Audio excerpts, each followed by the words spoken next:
Dari itu bermadahlah Ali. Aku melihat akal itu dua, menurut karakter dan yang didengar. Tidak bergunalah yang didengar, apabila yang karakter tidak ada. Seperti tidaklah berguna matahari, bila cahaya mata itu terlindungi. Yang pertama itu, itulah yang dimaksudkan dengan sabda Nabi, tidak dijadikan oleh Allah Ta'ala suatu makhluk yang terlebih mulia padanya, daripada akal. Dan yang penghabisan, yaitu yang dimaksudkan dengan sabda Nabi, apabila manusia itu mendekati Tuhan dengan pintu-pintu kebajikan dan amal saleh maka engkau dekatilah Tuhan dengan akal mu. Hadis inilah yang dimaksudkan dengan sabda Nabi, kepada Abi Darda, bertambahlah akalmu supaya engkau bertambah dekat dengan Tuhanmu. Berkata Abi Darda, demi ibu bapakku ya Rasulullah. Bagaimanakah bagiku dengan yang demikian itu? Menjawab Nabi, jauhilah semua yang diharamkan Allah, tunaikanlah segala yang diwajibkan Allah, maka adalah engkau orang yang berakal. Kerjakanlah segala amal salih, niscaya engkau bertambah tinggi dan mulia di dunia yang tidak lama ini. Dan engkau memperoleh pada hari akhirat yang akan datang, dari Tuhan mu, Azza wa Jalla, akan kedekatan dan kemuliaan. Dari Said bin Al-Musayyab bahwa Umar, Ubay bin Ka'ab dan Abu Hurairah datang kepada Rasulullah seraya bertanya, "Ya Rasulullah, siapakah yang terbanyak ilmu di antara manusia?" Menjawab Nabi, "Orang yang berakal." Bertanya mereka itu lagi, "Siapakah yang terbanyak berbuat ibadah?" Menjawab Nabi, "Orang yang berakal." Bertanya mereka itu lagi, "Siapakah yang lebih utama di antara manusia?" Menjawab Nabi, "Orang yang berakal." Bertanya mereka itu lagi, "Bukankah orang yang berakal itu, orang yang sempurna kepribadiannya, yang terang kelancaran lidahnya, yang murah tangannya dan tinggi kedudukannya?"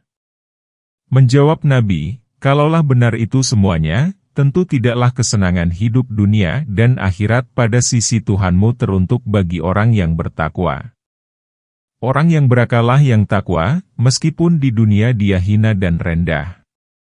Bersabda Nabi pada hadis lain, "Sesungguhnya yang berakal ialah orang yang beriman kepada Allah, membenarkan Rasul-Rasul Allah dan berbuat amalan taat kepada Allah." Serupalah menurut asal bahasanya, nama, akal, itu diuntukkan kepada garizah tabiat itu. Begitu juga menurut pemakaiannya. Dan sesungguhnya ditujukan kepada ilmu pengetahuan, adalah dari segi bahwa ilmu pengetahuan itu adalah hasil garizah tabiat sebagaimana sesuatu itu dikenal dengan hasilnya. Maka dikatakanlah, ilmu itu ialah takut kepada Tuhan. Orang yang berilmu, alim ulama, ialah orang yang takut kepada Allah Ta'ala. Maka takut adalah buah dari ilmu. Lalu, akal adalah sebagai perkataan yang dipinjam, dipergunakan bagi lain dari garizah tabiat itu. Tetapi maksud di sini tidaklah membahas bahasa. Yang dimaksudkan ialah bahwa bahagian yang empat itu ada. Dan nama, akal, itu ditujukan kepada semuanya. Dan tak adalah perbedaan pendapat tentang adanya semuanya, kecuali mengenai bahagian yang pertama, garizah tabiat. Yang benar, ialah adanya garizah tabiat itu. Bahkan dialah yang pokok.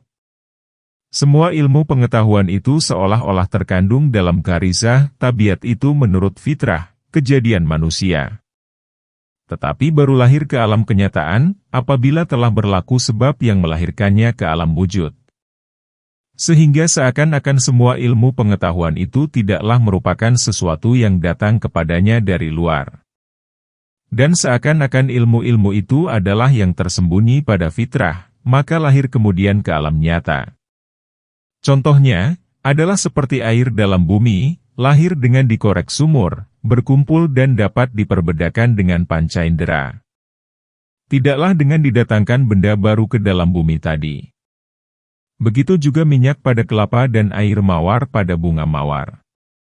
Karena itu berfirman Allah Ta'ala, "Dan ketika Tuhan kamu menjadikan turunan anak-anak Adam dari punggungnya dan Tuhan mengambil kesaksian dari mereka sendiri, katanya, bukankah aku ini Tuhan kamu?" Mereka menjawab, "Ya." Surat 7 ayat 172. Yang dimaksudkan dengan itu ialah pengakuan jiwa mereka, tidak pengakuan lidah. Dalam pengakuan lidah, manusia itu terbagi, menurut lidah dan orangnya kepada yang mengaku dan yang mungkir. Dari itu berfirman Allah Ta'ala, "Dan kalau engkau tanyakan kepada mereka, siapakah yang menciptakan mereka?" Sudah tentu mereka akan menjawab, Allah. Surat 43 ayat 87. Jika diperhatikan keadaan mereka, maka akan naik saksilah jiwa dan dalam mereka dengan yang demikian, sebagai fitrah kejadian, yang dijadikan Allah akan manusia dengan demikian. Artinya, seluruh anak Adam itu dijadikan menurut fitrahnya, beriman kepada Allah, Azza wa Jalla. Bahkan segala sesuatu itu diketahuinya menurut fitrahnya. Yakni fitrah itu sebagai yang menjamin karena dekat persediaannya untuk mengetahui itu. Kemudian, tatkala adalah iman itu dipusatkan pada jiwa menurut fitrah, maka manusia itu terbagi kepada dua, orang yang berpaling dari Tuhan lalu lupa, yaitu orang-orang kafir, dan orang yang lambat terlintas di hatinya, tetapi teringat kemudian. Maka orang yang kedua ini, adalah seperti orang yang mempunyai ijazah, maka lupa di mana diletakkannya, kemudian dia teringat. Dari itu berfirman Allah Ta'ala, moga-moga mereka itu teringat. Surat 2 ayat 221. Dan supaya teringatlah orang-orang yang berakal. Surat 38 ayat 29. Dan kenangkanlah kurnia Tuhan kepada kamu dan ingatilah janji yang telah kamu ikat dengan Dia. Surat 5 ayat 7. Dan sesungguhnya Al-Quran itu kami mudahkan untuk diingati, tetapi adakah orang yang mengambil pelajaran? Surat 54 ayat 17.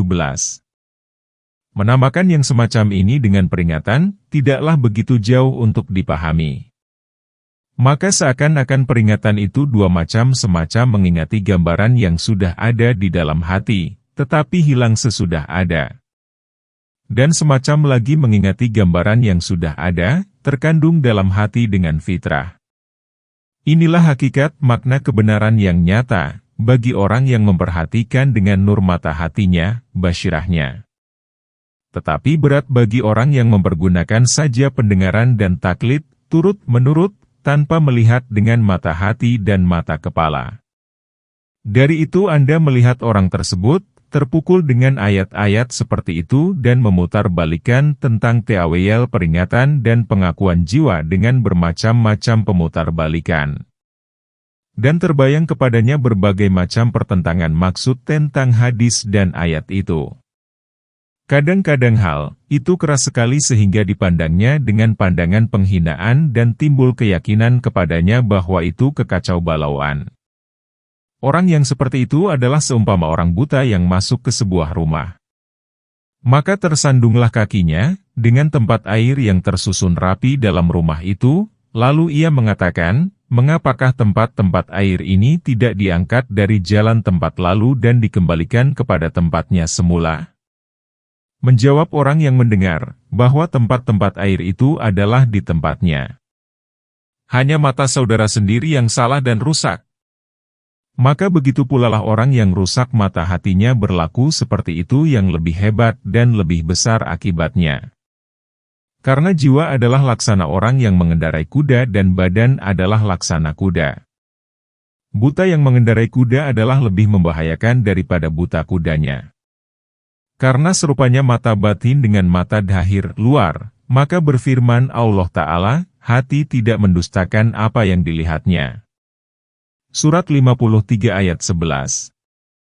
Dan berfirman Allah Ta'ala, dan begitulah kami perlihatkan kepada Ibrahim kerajaan langit dan bumi. Surat 6 ayat 75. Lawannya melihat dinamakan buta. Berfirman Allah Ta'ala, sesungguhnya tidaklah mata itu yang buta, tetapi yang buta ialah hati yang di dalam dada. Surat 22 ayat 46. Dan berfirman Allah Ta'ala, barang siapa yang buta di dunia ini maka di akhirat dia buta juga dan lebih sesat jalannya.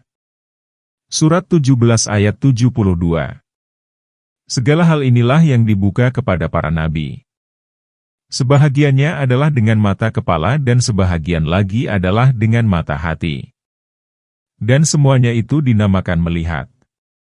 Kesimpulannya, orang yang tidak tembus penglihatan mata hatinya, maka tidaklah tersangkut agama padanya, selain kulitnya dan yang seperti kulit itu. Tidak isinya dan hakikat maknanya. Inilah bahagian-bahagian itu, yang dipakai nama, akal, padanya. Penjelasan, berlebih kurangnya manusia tentang akalnya. Sesungguhnya berbedalah manusia tentang berlebih kurang akalnya. Dan tak ada artinya bekerja menyalin perkataan orang-orang yang hasilnya sedikit sekali. Akan tetapi, yang lebih utama dan yang penting, ialah bersegera menegaskan kebenaran. Kebenaran yang tegas padanya ialah dikatakan, bahwa berlebih kurangnya akal itu menempuh pada 4 bahagian, selain bahagian yang kedua. Yaitu ilmu yang tidak memerlukan pemikiran tentang jaiznya barang yang jaiz, sesuatu yang boleh jadi ada dan boleh jadi tidak ada, dan mustahilnya, sesuatu yang tidak diterima akal terjadinya dan adanya, barang yang mustahil. Orang yang mengetahui bahwa 2 adalah lebih banyak dari 1 maka dia mengetahui juga mustahil adanya satu tubuh itu pada 2 tempat dan adanya satu benda itu tiada berpemulaan dan baru. Begitu juga bandingan-bandingan yang lain dan seluruh apa yang dapat diketahui sebagai pengetahuan yang diakini tanpa ragu-ragu. Adapun yang 3 bahagian lagi, maka berlakulah berlebih kurangnya akal padanya. Dan bahagian yang keempat yaitu, kerasnya kekuatan mencegah hawa nafsu. Maka tidaklah tersembunyi, berlebih kurangnya manusia padanya. Bahkan tidaklah tersembunyi berlebih kurangnya keadaan seseorang menghadapi hawa nafsunya. Sekali, berlebih kurangnya ini ada karena berlebih kurangnya hawa nafsu. Sebab orang yang berakal itu kadang-kadang sanggup meninggalkan sebahagian hawa nafsunya dan tidak sanggup terhadap sebahagian yang lain. Tetapi bukan sehingga itu saja. Seorang pemuda kadang-kadang lemah dia meninggalkan zina. Dan ketika bertambah umurnya dan sempurna akalnya, maka sanggup dia meninggalkan zina itu. Ingin ria, sifat ingin memperlihatkan amal perbuatan kepada orang, dan ingin menjadi kepala, bertambah kuat dengan bertambah umur. Tidak bertambah lemah. Sebabnya, mungkin karena berlebih kurangnya ilmu yang memperkenalkan faedah hawa nafsu ingin ria dan menjadi kepala itu. Karena itulah, seorang dokter sanggup mencegah diri dari sebahagian makanan yang mendatangkan melarat. Dan orang lain yang sama kedudukan akalnya, dengan dokter itu, tidak sanggup menahannya, apabila ia bukan dokter. Meskipun ia berkeyakinan secara umum, bahwa makanan itu mendatangkan melarat. Akan tetapi, apabila pengetahuan dokter itu lebih sempurna, maka takutnya pun lebih keras.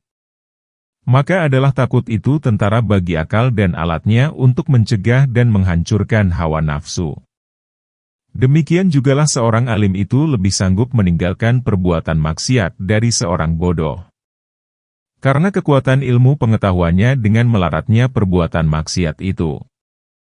Yang saya maksudkan ialah orang berilmu yang sebenar-benarnya, bukan orang-orang yang bersyurban besar yang pandai bermain sandiwara.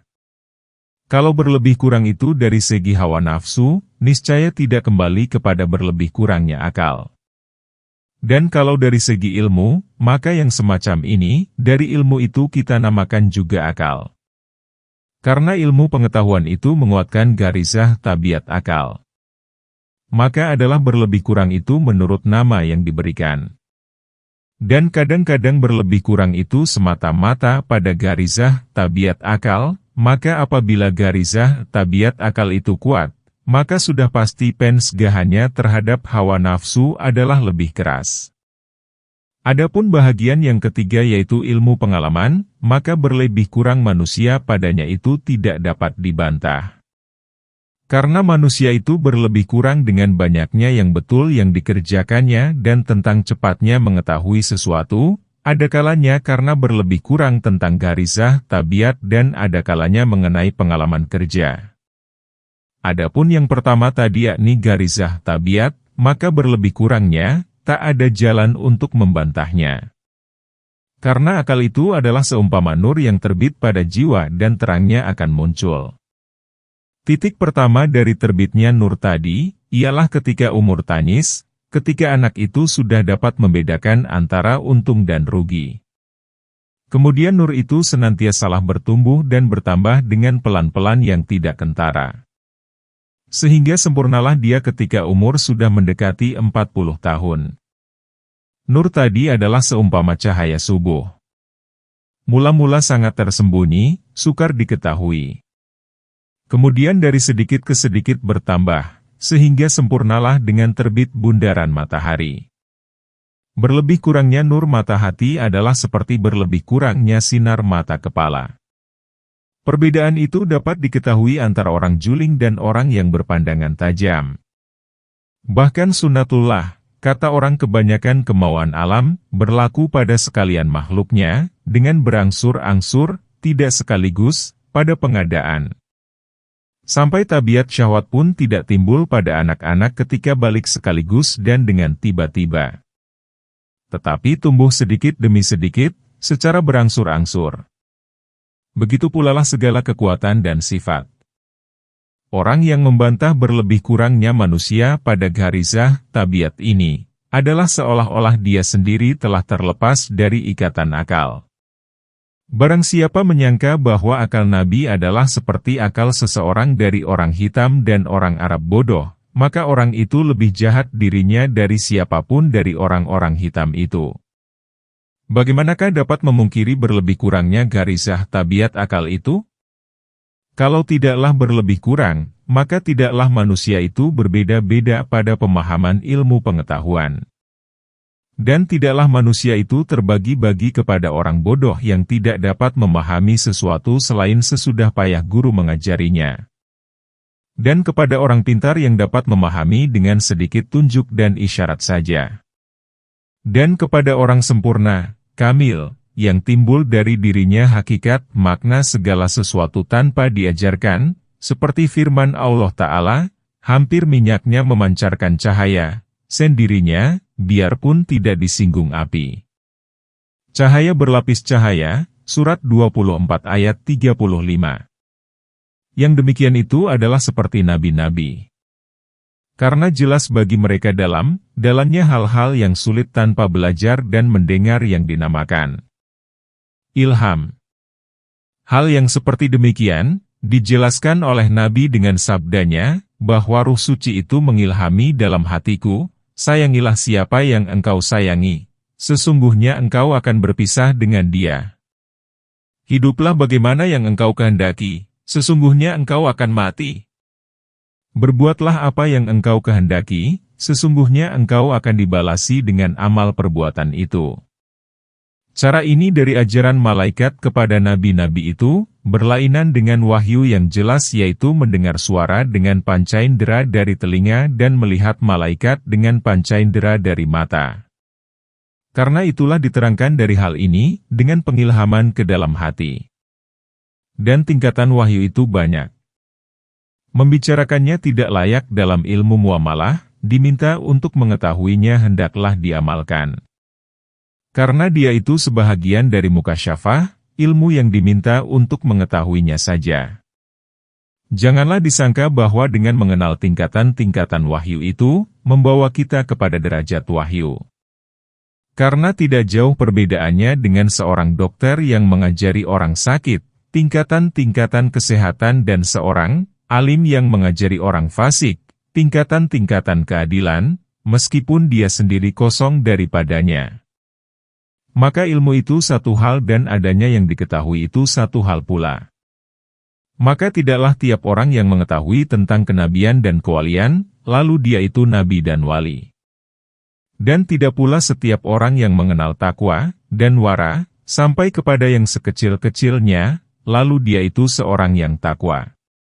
Dan terbaginya manusia itu kepada orang yang menyadari dari dirinya sendiri dan mengerti, orang yang tidak mengerti melainkan dengan disadarkan dan diajarkan dan orang yang tak ada gunanya diajarkan dan juga disadarkan, adalah seperti terbaginya tanah, ada yang terkumpul padanya air, lalu kuat.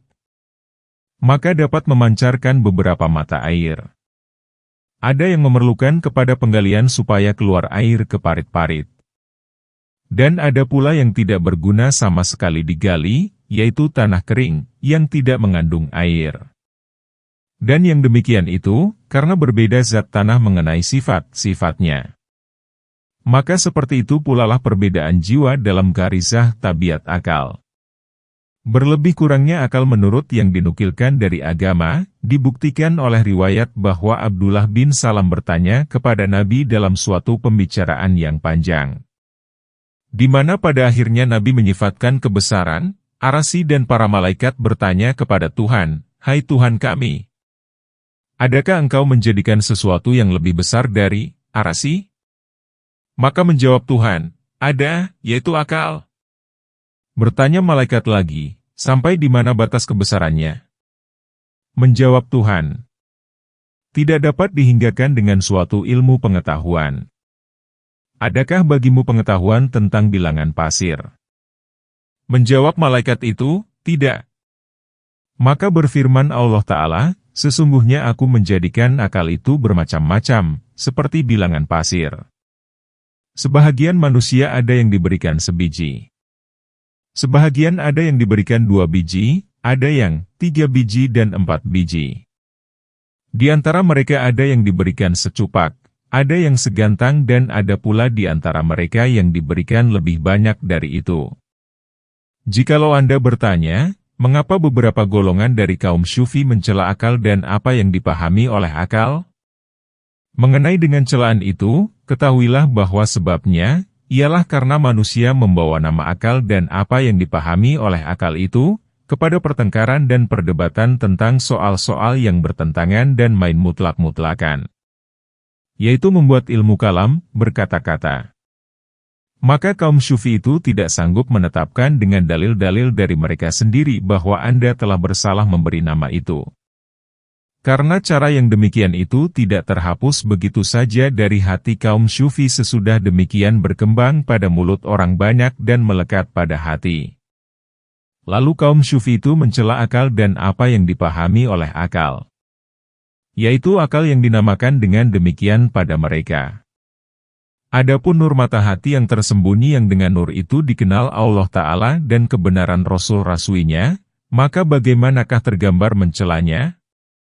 Sedangkan Allah Ta'ala memberi pujian kepadanya. Kalau dicela, maka apalagi sesudah itu yang dapat dipuji? Kalau yang dipuji itu agama, maka dengan apa diketahui kebenaran agama itu?